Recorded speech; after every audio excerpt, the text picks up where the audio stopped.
Guys, welcome back to another video. So today we're going to be installing the AEM Wideband on my Evo. So pretty much all the stuff you're going to need is this, the wideband, the wiring, which I have right here, and that all comes with it. But the stuff you're going to need is you're going to need a ground, because that's for the wiring, and you're going to need a, what's this called, like a fuse jumper, I guess. And I'll explain that. Yeah, I'll explain that later. And then what do you got? Just some This is fuse tester. Yeah, fuse tester.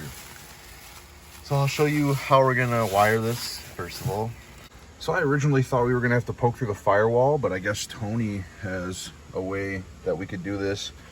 Apparently we're just gonna pop off the interior pieces right here and here, and then we're gonna lift up part of this carpet, and there should be a grommet under here that'll lead straight to the that'll lead straight to the O2. Factory one. The factory O2. It's just one Phillips screw and then it should just pop off. So we're gonna try to wire this through or feed it through. I'm not sure how though.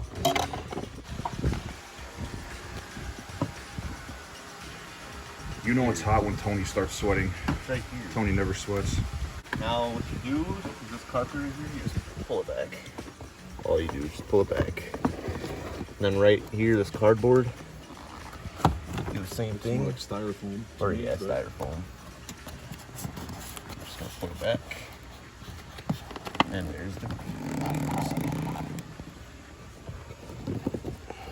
there's the grommet. Just don't want to break the styrofoam.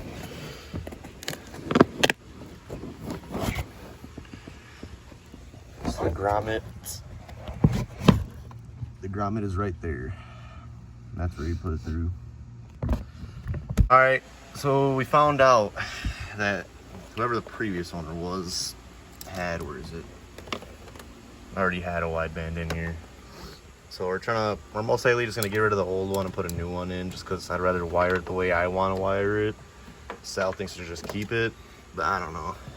I'd rather put in a newer one too. Just the way he wired it is just, it's complicated, yeah, but he got it out of the way for you. Yeah, but I'd rather have it a set. It's just simpler to bring it through here and just vents right here.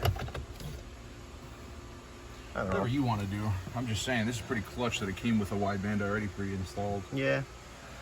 Whatever. We're gonna do it my way. All right, so it's kind of tight back here, but as you can see, there's the wideband the original owner put in there. We're gonna take that out and put the new one in.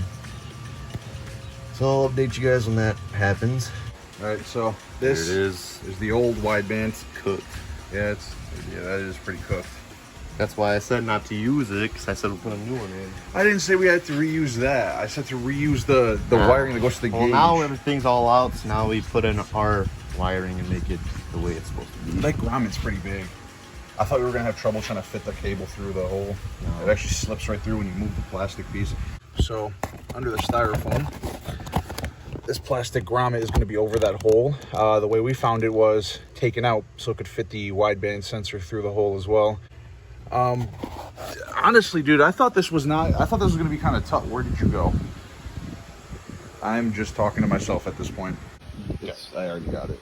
So Sal fed that through, but you're gonna have to feed it some more. Oh, how long? You have to give me like probably a foot. The new wideband in, all the wiring it's all hooked up. You see right there. Now I'm just gonna zip tie it down just so there's no loose wires anywhere.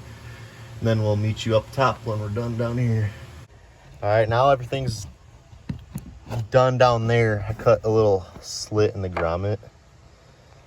And I put the wiring through, and now we're just gonna put the grommet back, and it should be back to normal. So, after a little trip to T-Bell and to 2 different towns to find the part we needed, we finally have what we need to fit in there. Oh, actually, show them the wrong. Okay, so I don't have it right now. The older part was just it was missing.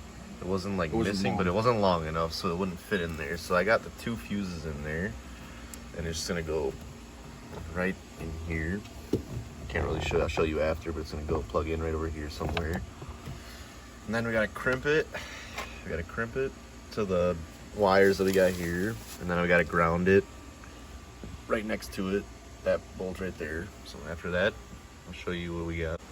All right, we got the gauge running. So as you can see, what we did here, we have this right here that fuse jumper, our ground. And there goes the gauge.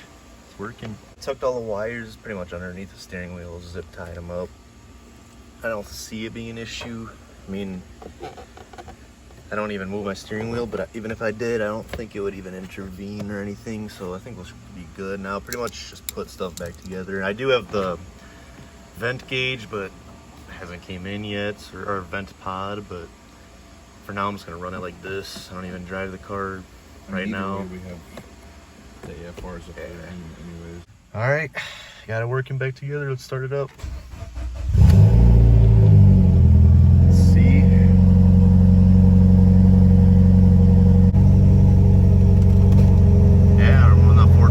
Now it's leaning out a little bit.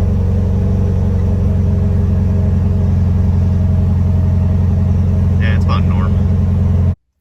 Alright guys, so about a week later my vent pod showed up and we're gonna install it today. So I'll give you, I mean, it's like what we did before. We just took this off and this off. Oh no, I hope I didn't break it. Okay, we're good. Didn't break. Yeah, so this and then this will come off too, and then we'll just pop it in there, and then this will slide in. This one, like, kind of sandwich it between this piece that you take out and the original vent. And then once I put this in there, I'll show you guys what it looks like. Just connect it through there and just pop it in. So it's just gonna slide in like that. That's how it's gonna sit. Cut a little bit so the wires can sit good, and so this can sit straight. I mean, right now it's just kind of in there, but I'm going to secure it somehow, but I just gotta figure it out. It's in there, it's a little loose, but it's not gonna move too much. If you enjoyed the video, like and subscribe. See you guys in the next video.